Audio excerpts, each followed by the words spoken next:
In this Elden Ring Nightreign video, we're going to be taking a look at Guardian and how he plays in this game. We're going to be taking a look at things like his stats, his HP, FP, stamina growth, his skills. We're going to suggest weapons as well as passive buffs on weapons, some relic suggestions, party compositions, and just generally how to make a decent build with him in this game and what his strengths and weaknesses are. So first of all, taking a look at Guardian's attributes, he has S in health, C in FP, and A in stamina. So he actually has the highest HP of any character in this game, making him very, very tanky. And he has a lot of stamina, which is important because he will be blocking and attacking in this game. His primary means of defense is blocking. We'll get into that more in just a second. So having high HP and high stamina in melee is going to allow him to tank very effectively. And he's typically the tank of the group when he is playing.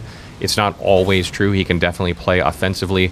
But generally speaking, if you're playing Guardian, you're going to be trying to gain aggro on the target, block its attacks, and let your ranged and other melee DPS do the heavy lifting in terms of damage. In terms of his other attributes, he's got B in strength, C in dexterity, D in intelligence, C in faith, and C in arcane, meaning he's predominantly going to use strength-based weapons. These are typically slower weapons like great swords, great hammers, things like that. They can also be faster weapons like swords because he does have some dexterity scaling. And because he has decent faith scaling as well, he might be able to use holy weapons effectively or weapons that scale with both strength and faith. So you want to be on the lookout for those, and you can use the visual codex to look through the weapons to get a better idea of what weapons have strength and faith scaling.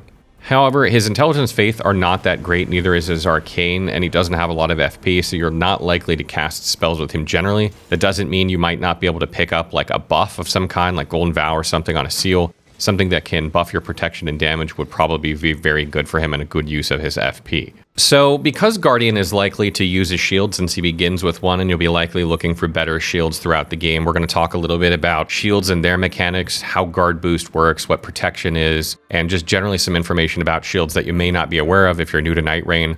A lot of this stuff will be familiar to you if you've used shields at all or very much in Elden Ring. So the first thing we're going to take a look at when talking about shields is guard boost. Guard boost is the stat that regulates how much stamina you lose when blocking an attack. The higher your guard boost is on a shield, the less stamina you'll lose when blocking an attack. Now, every attack in the game is going to deal a certain amount of stamina damage to you when blocking because bigger attacks will do more and smaller attacks will do little. But if you have higher guard boost, that attack will take off less stamina from you when blocking than it would have if you had lower guard boost. So don't make the mistake of thinking every attack is going to take off the same amount of stamina. It's just that the amount of stamina you lose will be better if you have higher guard boost. So that's the first thing. Look for shields with higher guard boost because that's going to make your life easier when blocking and give you more stamina to attack or to guard counter afterward. And guard countering is simply the process of holding block, letting an attack hit your shield, and then pressing the heavy attack button. On controllers, this is usually R2 or right trigger. I'm not sure what it is on keyboard.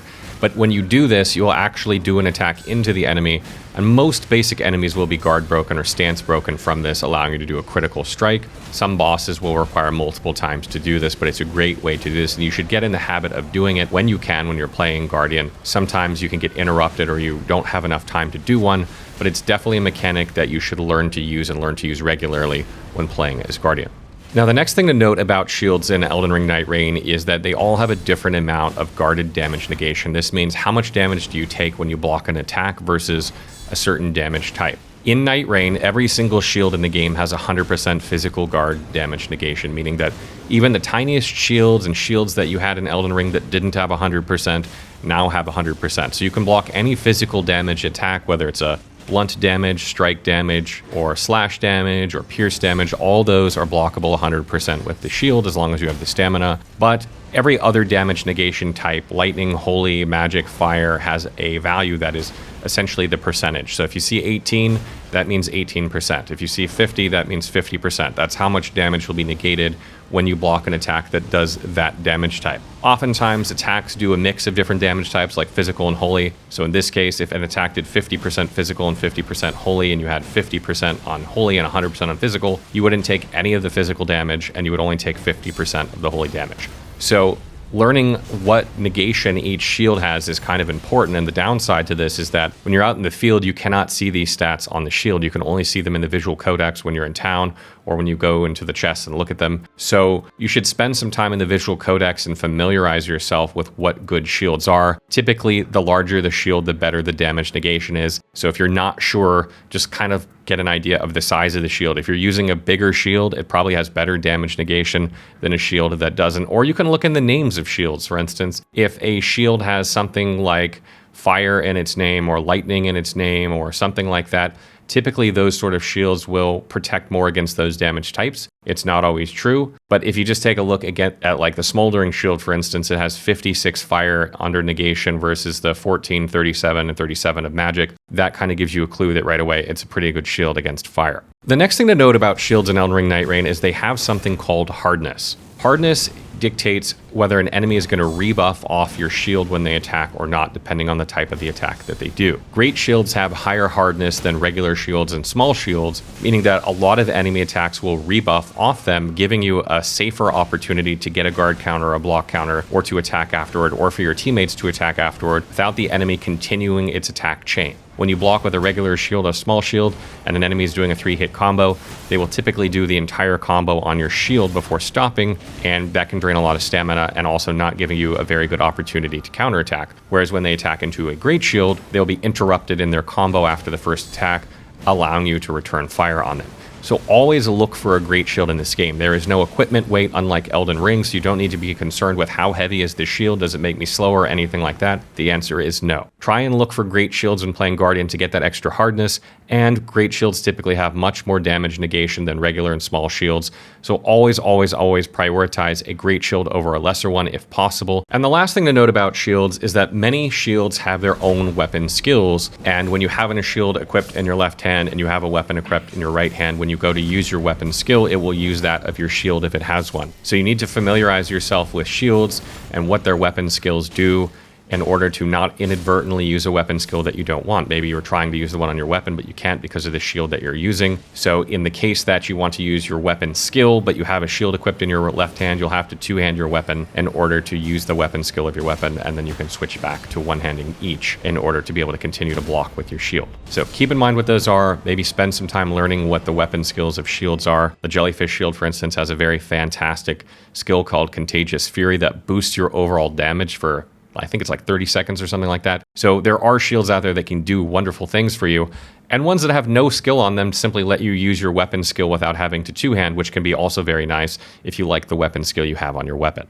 Okay, with shields out of the way, let's talk about the abilities of Guardian. Let's take a look at his passive ability first, called Steel Guard, and you'll see why it was important to go through this on shields when we go through this. What this passive ability allows him to do is plant his feet and brace with his shield for a more powerful guard that greatly improves his guard boost but prevents running while holding up the shield. So the way you trigger this is you hold block with your shield, and then you press circle or whatever dodge is on your controller. This might be B on Xbox, and I don't know what it is on keyboard. But whatever your dodge button is, if you press the dodge button while you're holding block, you'll go into Steel Guard mode, which will greatly reduce the amount of stamina you lose while blocking, which really lets Guardian face tank a lot of the attacks in the game, particularly if he's found a better shield along in his run.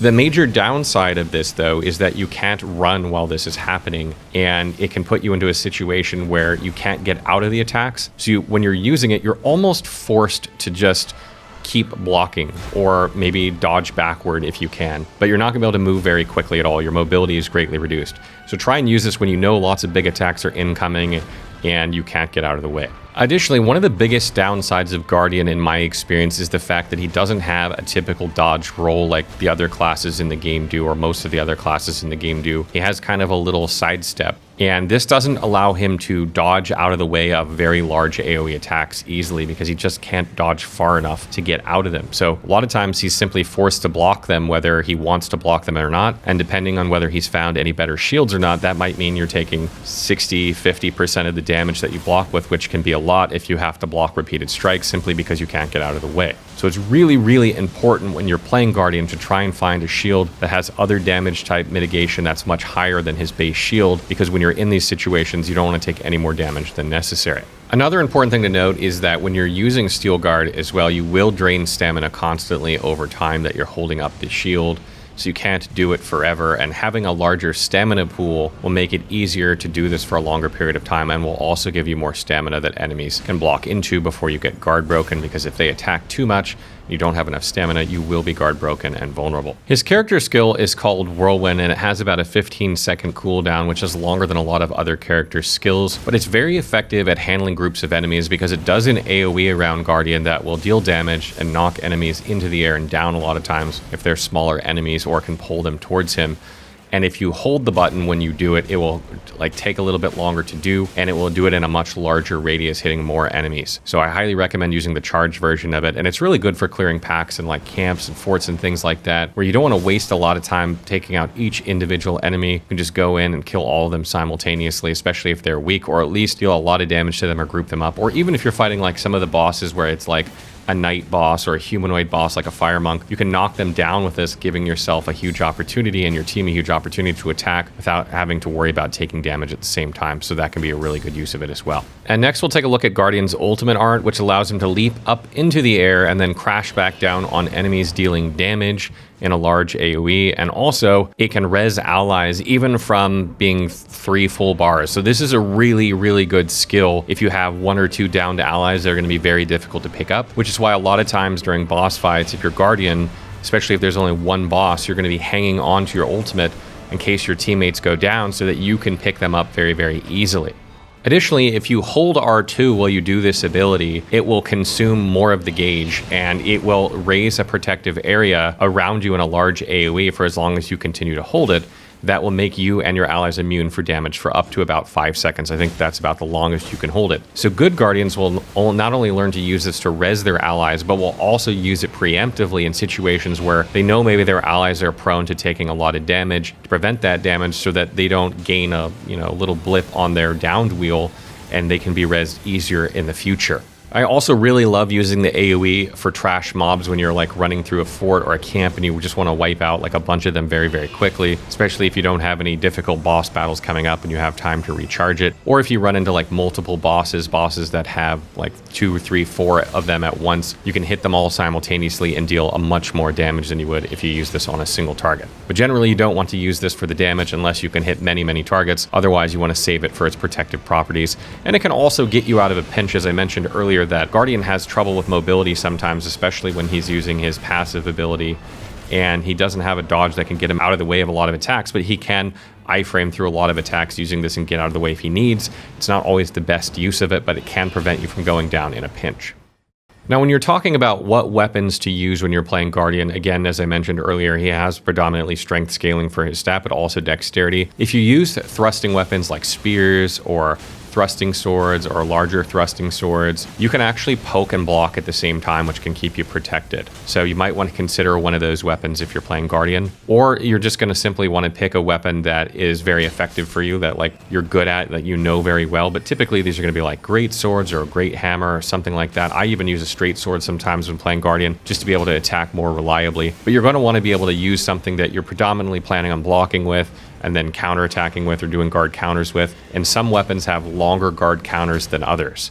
Typically, the larger the weapon, the longer the guard counter animation is, and the smaller the weapon, the faster it is. So you probably want something in the middle in terms of size in order to be able to have good reach on the weapon when you do a guard counter, and to be able to make sure that you can do it fast enough that you're not interrupted.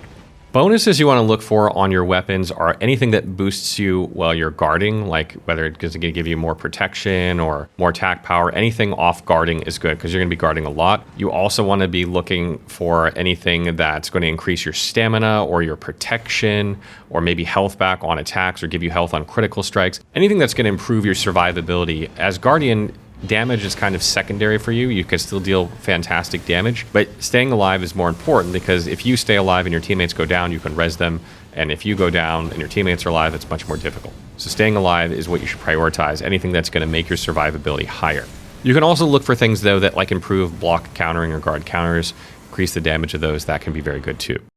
And when it comes to relics for Guardian, again, besides the class-specific ones that, obviously if you find you'll probably use, you want to look for things that are improve his health or his stamina, like endurance or vigor. Both of those are good.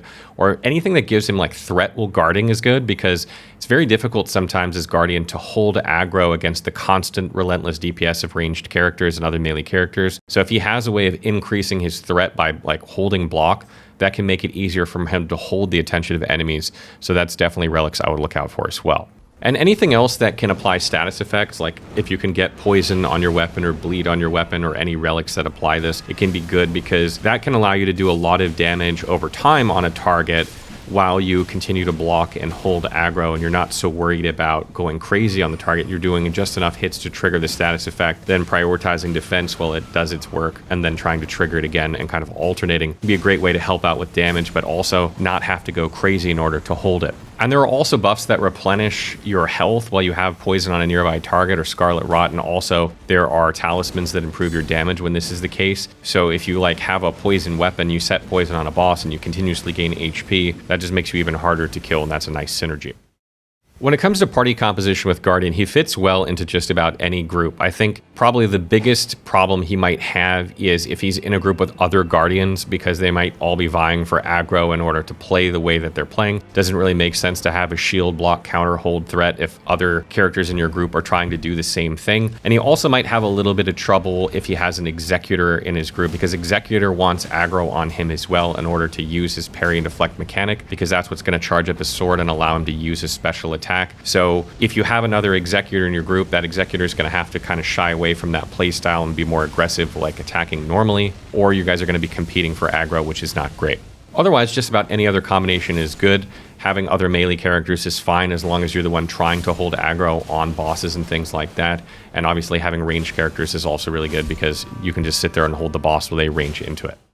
So that wraps up our video on Guardian. I hope you found this one useful. He is an exceptionally good character for first-time players. Almost every group that has a Guardian in the runs that I've done has succeeded, so I definitely recommend this to a lot of people, and it's really, really fun to play. And as always, if you have other Guardian tips, things I forgot, or if you have questions about Guardian, you can leave them in the comments, and I will try and get to them as soon as I can.